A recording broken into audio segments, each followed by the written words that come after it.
Good morning, everybody.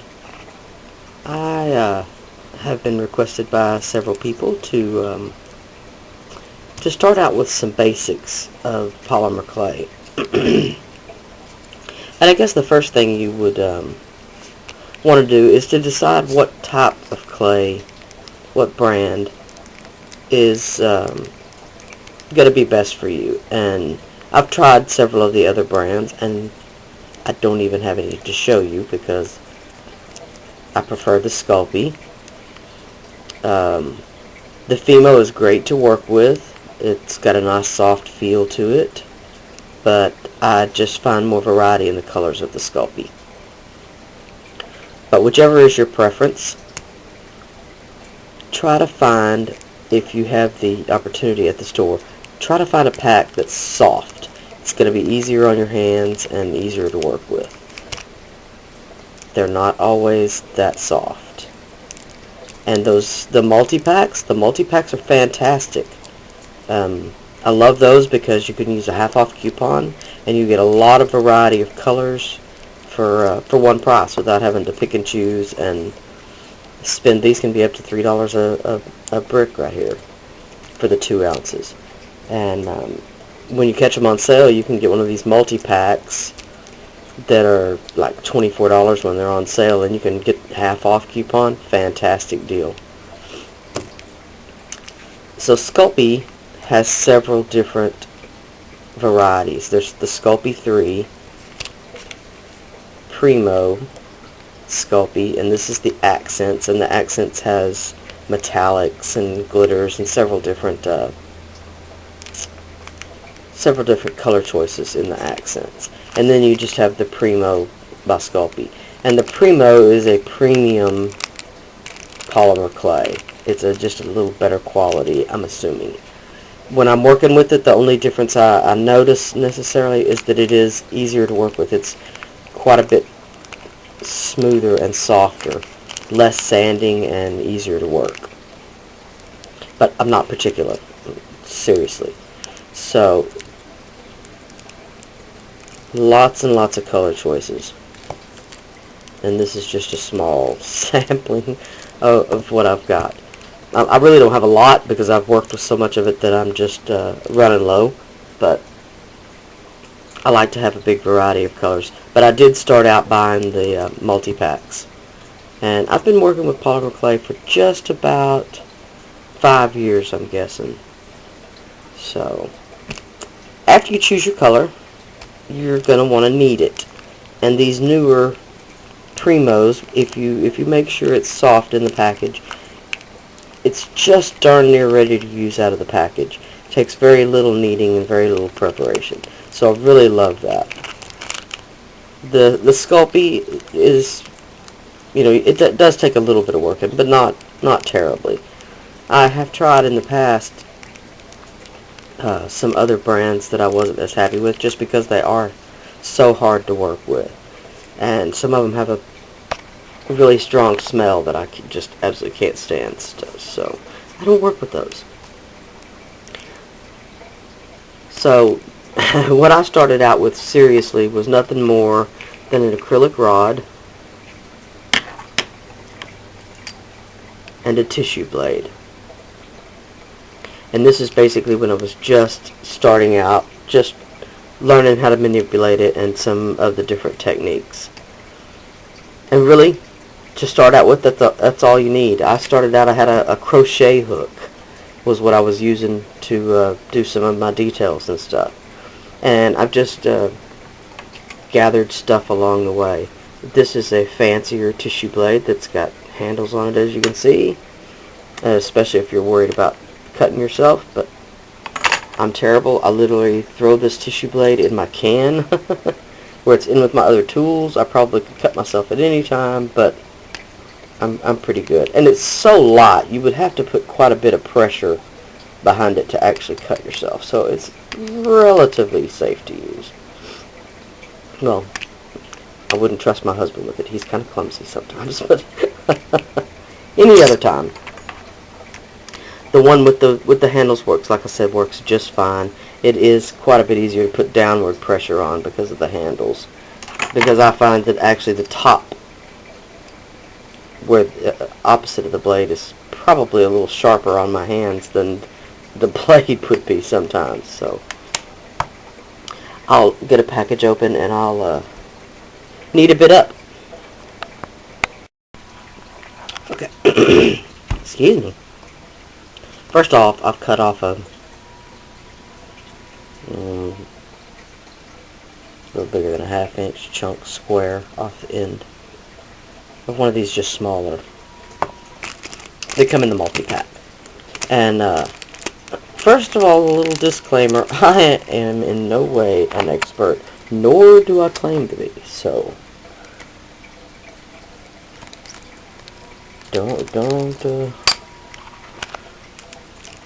don't take my word as law. Experiment. Find your own likes, because what I like may not be what you like necessarily. So I've just cut up 3 chunks, and the first thing you're going to want to do, I'm just starting with the yellow because it's lighter, and some of it will get on your fingers just a little bit. Baby wipes are fantastic for cleaning your hands after working with clay. This yellow is really nice though. Good soft piece of clay.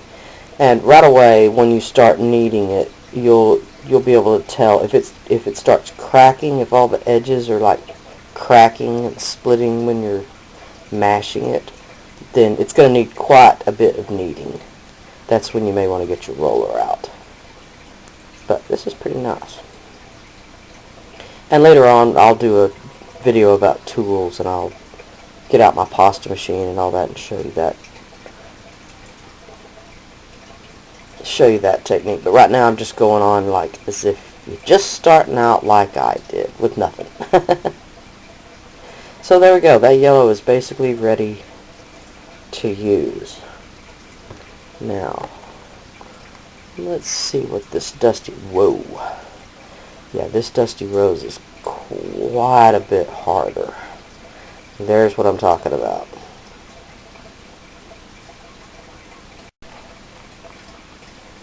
This stuff will just break apart and crumble, so that's going to need quite a bit of kneading to get it to a usable state. Okay, so what I'm going to do is I'm going to take my acrylic rod and I'm going to attempt to flatten this thing out just a little bit. Man, it's hard. This is unusual, but I'm glad it happened to show you what it's worth to stand there and pick a block that's not hard.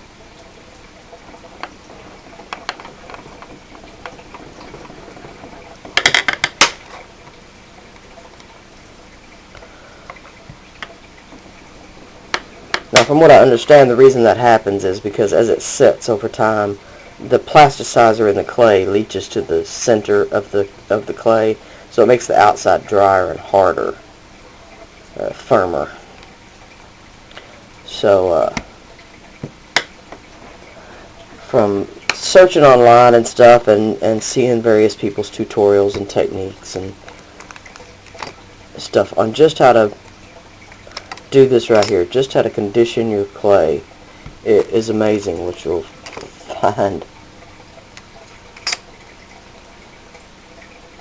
But without a pasta roller, if you had a pasta roller, this is basically what you would do. You would roll a piece out, fold it in half, and stick it back in there. But I can start telling the difference already.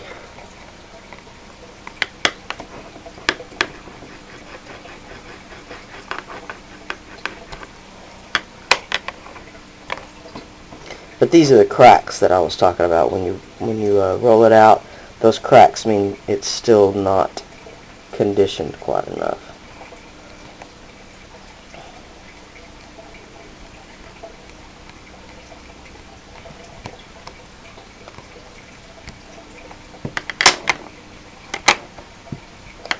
So I probably would have paid to clean my glass first. It has glitter and paint and stuff stuck all to it, so won't be the cleanest bit of clay, but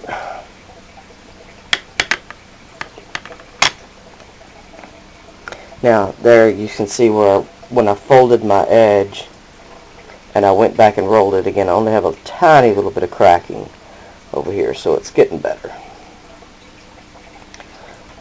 I'm going to fold that cracked edge back in. Let's see what we get this time.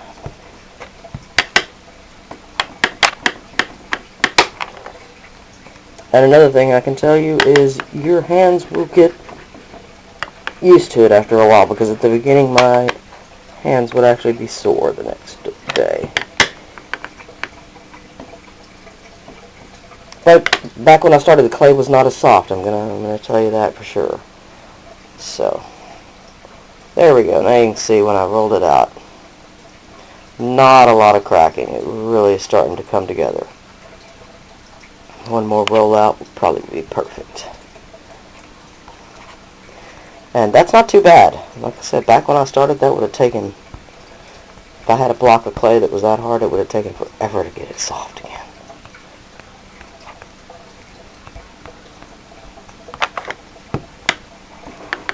And I can tell you I wouldn't have been able to roll it one-handed.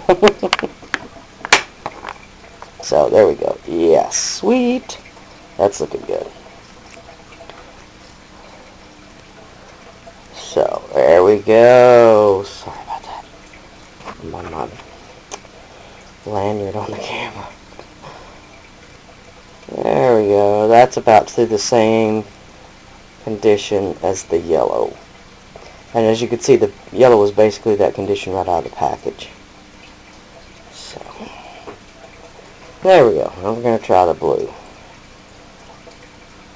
Yeah, it's about like the Dusty Rose was. So I won't do that on camera, but I'll come back when these are all three needed, and I'm going to show you just a quick technique, and we're going to bake them so we can see what the differences are. Okay, all I've done is taken each piece and rolled it up in my hands, made a ball out of it, and I'm going to take my old acrylic block. You can use your roller, your acrylic roller, to do the same thing. And I'm just going to mash it into a disc. And I can see already that this piece still could have used a little bit more conditioning.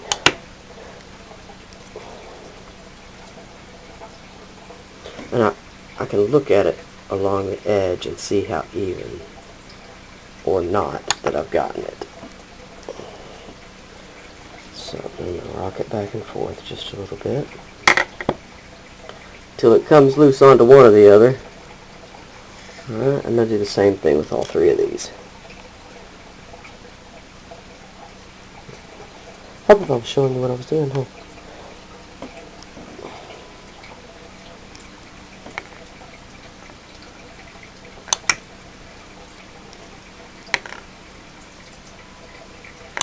Alright, not too bad.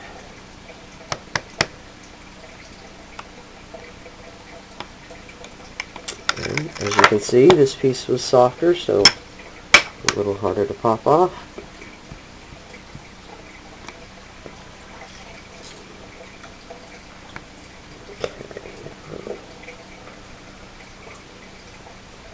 A little issue with some unroundness and uneven thickness.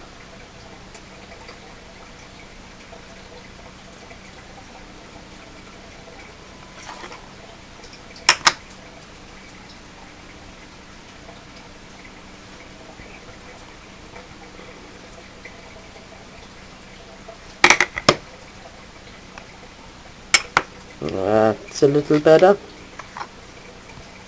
Alright.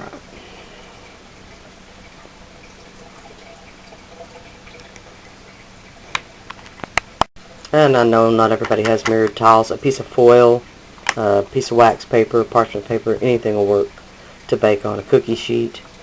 And the next thing I'm going to do is put a little hole in each one, like a pendant. A toothpick, anything like that'll work. I just happen to have a metal knitting needle. Stick it in there, wiggle it around a little bit, and do that on all 3 of them. Not too close to the edge. You don't want it to risk blowing out the edge of your pendant.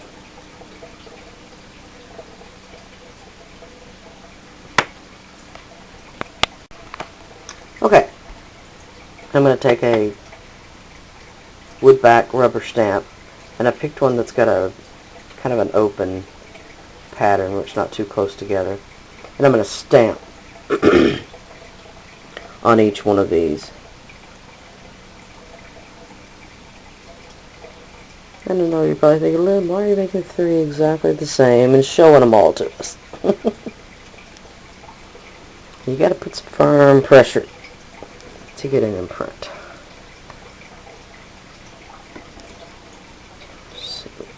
Come on, let me hear it. There you go. Okay, totally off and crooked, but it's the technique that counts. So, now, what I'm going to do is I'm going to put some Pearl-Ex powders, I think. And if you don't have Pearl-Ex powders or Perfect Pearls or anything like that, you can use eyeshadow. Eyeshadow works fantastic. Come on. Okay. I want something that's really going to stand out.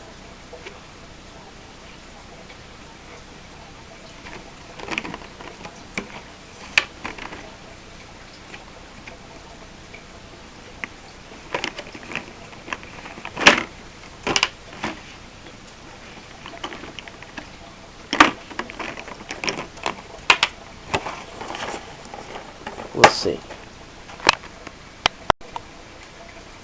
Okay, on this first one, all I've done is rub on some Pearl-Ex powders, and if you don't have any Pearl-Ex powders, eyeshadow works. The Perfect Pearls, I don't have any of those, but those will work also.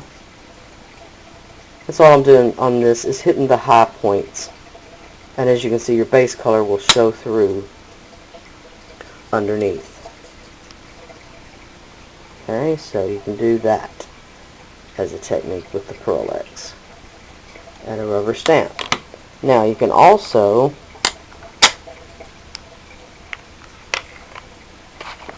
take, I've got like an old scrubby paintbrush, and I'm going to get the Pearl-Ex powder down in there and get it all over the piece.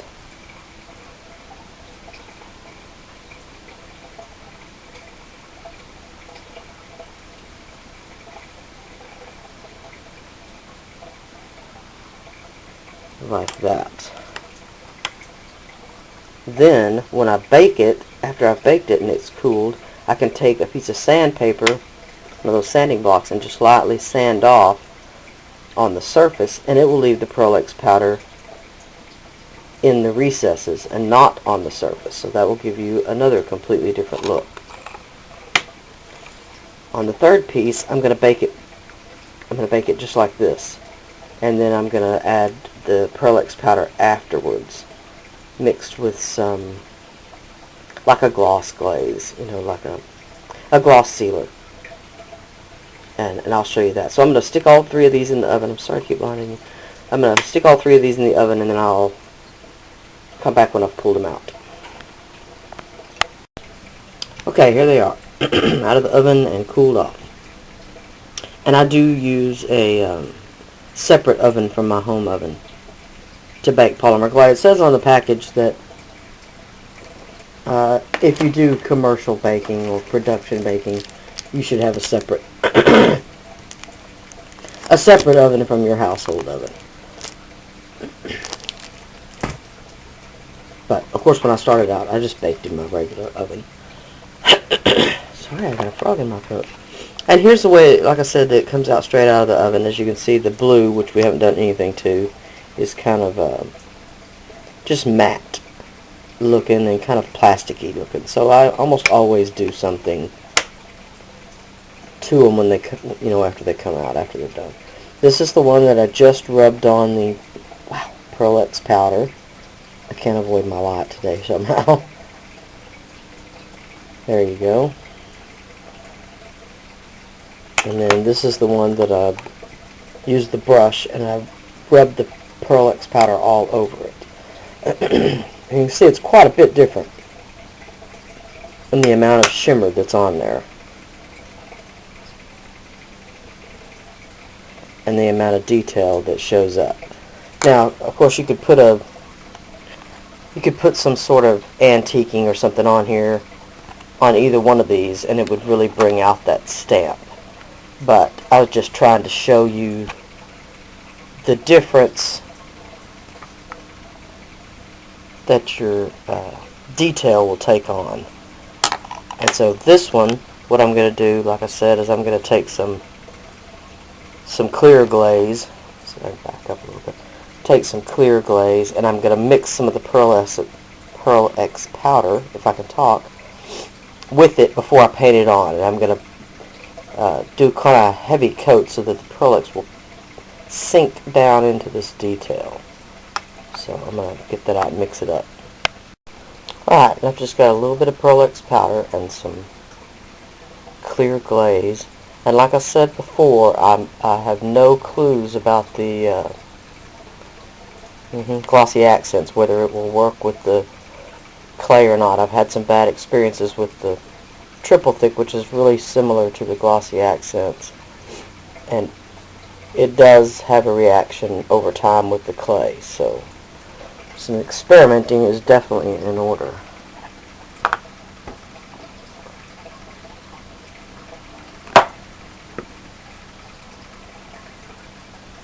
Now I got a little water on my brush. I want this a little thinner.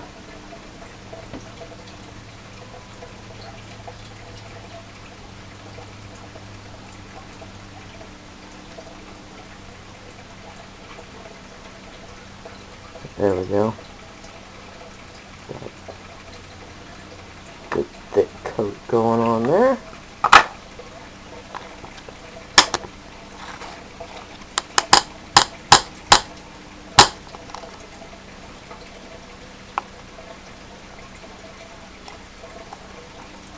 As it settles a little bit, it will settle down into those cracks. And of course I could go over them, over the surface a little bit. Well, I could if I had both hands.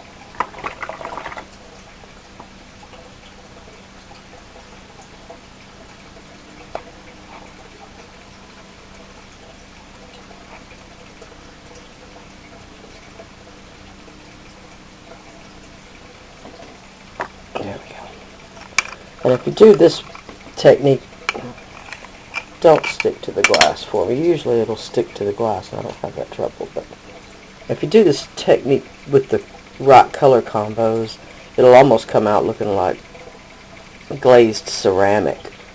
I've done it with white clay or light colored clay with a darker glaze over it, and it really turns out sweet. So sorry, it is such a sunny day today. We've had cloudy, cloudy, cloudy. And of course today, when I really don't need the reflection, the extra light, I'm going to get all I want. So like I said on this one, I could go back with my sanding block and I could sand the top of the details, and it would totally change the look again to where it would look more, a little bit more like this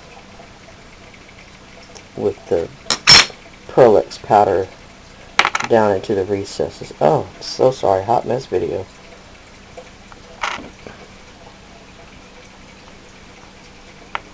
I had some gunk on my paintbrush, and so, maybe. Alright. Well, pretty crappy for a first video. I understand, for a first basic polymer clay video, but we covered the conditioning, and that was the main part, because if you don't get it conditioned well, I'm going to show you, here's an example. This blue was really, really hard to condition, And still, after all that work, it still has a check in it right there, a big crack from when I mashed the acrylic block down on it, and it just split because it's still not quite worked quite well enough. The others, of course, that are stuck to the glass tile, they turned out perfectly flat on the back side, no cracks, no checks. So conditioning is important, especially depending on how detailed you're going to get, or if you were sculpting with the clay or something like that. When I started out, I was actually sculpting mermaids and fairies, and I've got 10 or 12 of those that maybe eventually I'll be brave enough to show. So sculpting, it takes a lot more preparation of the clay than just forming charms or something like that, because you're working obviously with a different color clay, and the skin tones are a little transparent, and you have to worry more about getting the air pockets out and to not have checks and stuff in your clay like that, cracks and stuff in your clay like that, because they will obviously show in that transparent clay after you've baked it. So, alright, any questions? I'll try to come back with the next one maybe about tools, and we'll see where we go from there. Alright, thanks everybody. Bye now.